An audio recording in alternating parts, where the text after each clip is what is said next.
எவ்வளோ மோசம்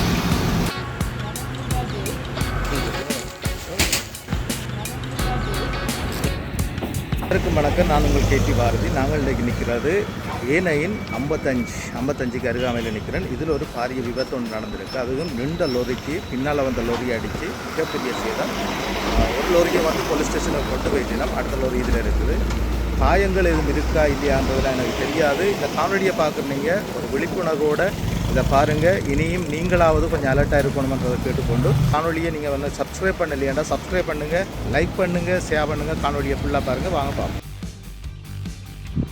நான் இப்போ கிளிநொச்சி நகருக்கால போய்கொண்டிருக்கிறேன். ஏன் நான் இப்போ அவ்வளோ அவசரமாக போகிறேன்ன்றதை நீங்கள் யோசிப்பீங்க. எனக்கு ஒரு நண்பர் வந்து கோல் எடுத்து ஒரு பாரிய விபத்து ஒன்று கிளிநொச்சி 55 பக்கத்தில் நடந்திருக்கு. மிக வேகமாக வாங்கன்னு சொன்னார். அப்போ அந்த அடிப்படையில் நான் வேகமாக போய்கொண்டிருக்கிறேன்.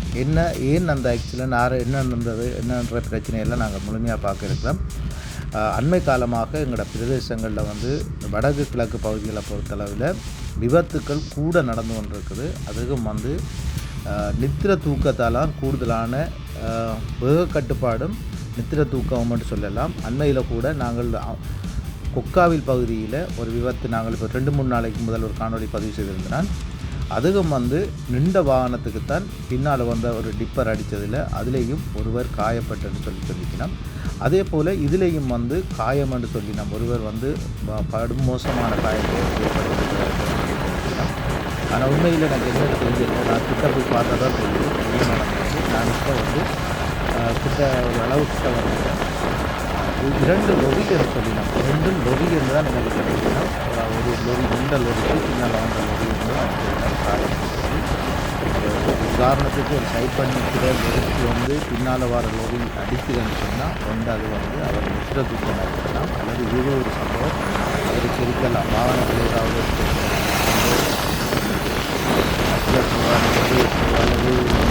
அல்லது வேலை செய்யாமல் அல்லது நித்திர தூக்கம் ரெண்டும் ஏதாவது ஒரு பிரச்சனை வந்தால் நின்ற வாகனம் நித்திர தூக்கமாக கூடுதலான சம்பவங்கள் இப்போ நாங்கள்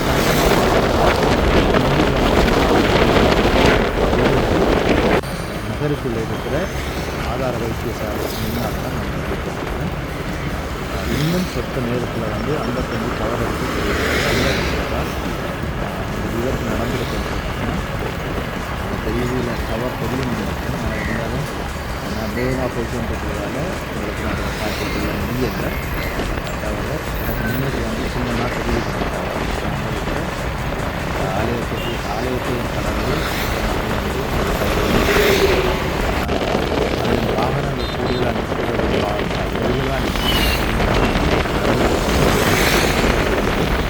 தயவு செய்து இந்த காணொலியை பார்க்குறது ஷேர் பண்ணியிருந்தால் அப்படி இருந்தால் தான் அவங்களும் வந்து ஆபத்திலிருந்து தங்களை பாதுகாப்பு எல்லாம் வந்து அலட்சியம் இல்லாமல் வாகனங்கள் எல்லாம் அல்லது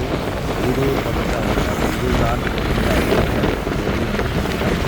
சரி வாங்க நாங்கள் தொடர்ந்து இந்த அடிப்பட்ட லொரியில் இருக்கிற பொருட்களை வந்து இன்னொரு கூலரில் வந்து சாமானில் ஏற்றி கொண்டிருக்கணும். அந்த பொருட்களை இந்த அடிப்பட்ட லொரி வந்து ஒரு முன்னுக்கு இருக்கிற பாலை மரத்தோடு போய் மோதி இருக்குது. ஆனால் பின்னுக்கு வந்த லொரி தான் வந்து கூடுதலாக முன்பக்க சேதமடைஞ்சிருக்குது.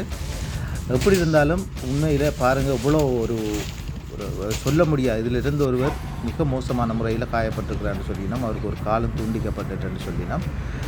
என்ன எப்படி இருந்தாலும் எங்களோட அவதானம்ன்றது தான் இதில் முக்கியம். உண்மையில் உயிரை பாதுகாக்க வேண்டியது ஒவ்வொரு தட்ட பொறுப்பும். நாங்கள் அலட்சியமாக இருக்கிறதால அலட்சியமாக நாங்கள் பயணிக்கிறதால எங்களோட உயிரும் போய் இன்னொரு தட்ட உயிரும் இதில் போகிறதுக்கு 100% வாய்ப்பு இருக்குது. நாங்கள் 1000 நாள் வந்து வாகனத்தை ஓட்டியிருந்தாலும் கூட இல்லை 10 வருஷம் இல்லை 15 வருஷம் அல்லது 30 வருஷம் அல்லது 40 வருஷம் வாகனத்தை நாங்கள் சிறப்பாக செலுத்தியிருந்தாலும் கூட ஒரு நிமிடத்தில் வந்து எல்லாமே ஒரு செகண்டுக்குள்ளே வந்து எல்லாமே மாறிடும். அந்த செகண்ட் தான் வந்து ஆபத்தான செகண்டாக இருக்கும். அது உங்களுக்கு மட்டுமில்லை எங்களுக்கு மட்டுமில்லை இவருக்குமே அது வந்து ஒரு தலைகளாக மாறுறது தான் அந்த செகண்டாக இருக்கும். இதை கவனத்தில் கொண்டு நீங்கள் தயவு செய்து வாகனத்தில் பயணிக்கிற நீங்கள் வந்து ஒரு அவதானமாக பயணிங்க. அது உங்களுக்கும் உங்களோட குடும்பத்துக்கும் உங்களோட பிள்ளைகளுக்கும் வந்து ஒரு பாதுகாப்பாக இருக்கும். சரி, தொடர்ந்து பாருங்கள். காணொலி எப்படி இருக்குன்னு சொல்லுங்கள். எனக்கு விழிப்புணர்வை ஏற்படுத்தி விடுங்க, மற்றவங்களையும் பாதுகாத்து கொள்வோம் தானே. இப்போ பாருங்கள், லொரியை கட்டி இழுத்து வந்து கொண்டிருக்கணும். அதாவது ஜேசிபிலாம் கட்டி இழுத்து கொண்டு வராங்க.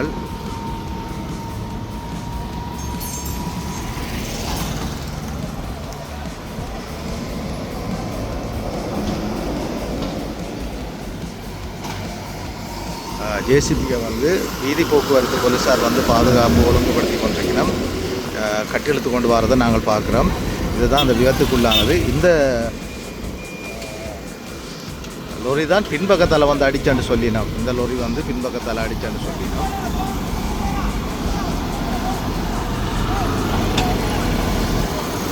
எவ்வளோ மோசமாக அடிபட்டிருக்கன்றதை பாருங்க. யூடியூப்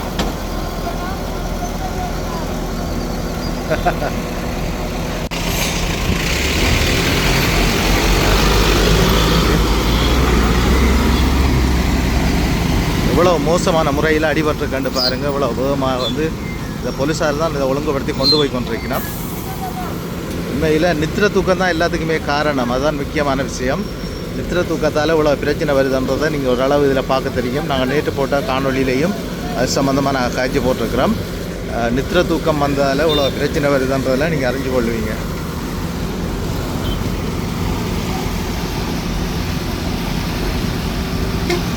இதால் வந்து இவ்வளோ நெரிசல்ண்டு பாருங்கள். இவ்வளோ நெரிசலாக இருந்த மக்கள் போய் கொண்டிருக்கேன். இப்போ இது வந்து கிளிநொச்சி நகர்பகுதியில் தான் இந்த சம்பவம் நடந்தது. 55 என்று சொல்லப்படுகின்ற இடத்துல தான் இந்த ஆக்சிடென்ட் வந்து நடந்திருக்கு.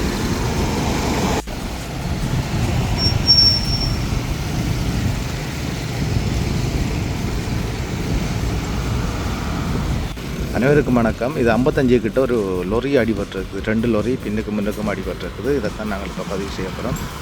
இந்த காணொலியை பாருங்கள். நான் ஏற்கனவே ஒரு வீடியோ ஒன்று போட்டிருந்தேன். ஒரு லொரியை கொண்டு வராங்க போலீஸுக்கு. அடுத்த லொரி இதில் நிற்குது. பின்பக்கத்தால் அடிபட்டுன்னு தான் சொல்லினோம். ஆனால் இன்னும் இதில் என்ன நடந்தன்றதெல்லாம் எனக்கு தெரியல. பாருங்கள்.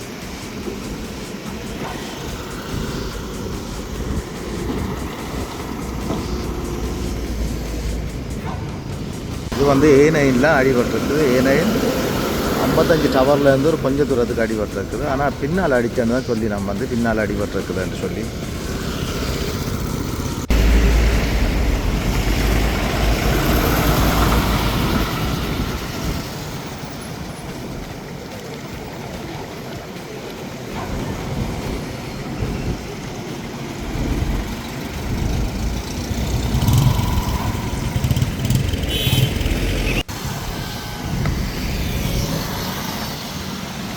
இதுக்கு சேதம் குறைவு. அந்த இப்போ கொண்டு வர லோரிக்கு சேதம் கூடையாக இருக்குது. பின்பக்கத்தில் அடிபட்டுறதுதான் பார்ப்போம். இப்படி அடிபட்டு பக்கம் பிச்சு கிடக்கு பாரு.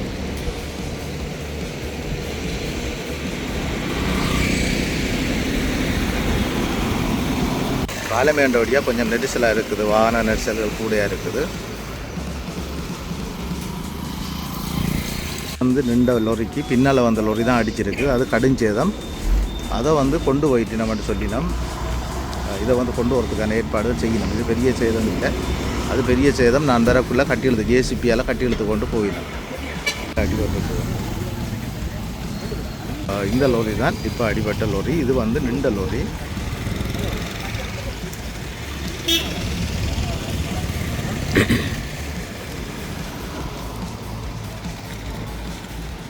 ஒரு லொரியை கொண்டு போயிட்டாங்க. நான் தரக்குள்ளே போய்க்கொண்டிருக்க லொரி. அடுத்த லொரி தான் இதில் நிற்கிற லொரி.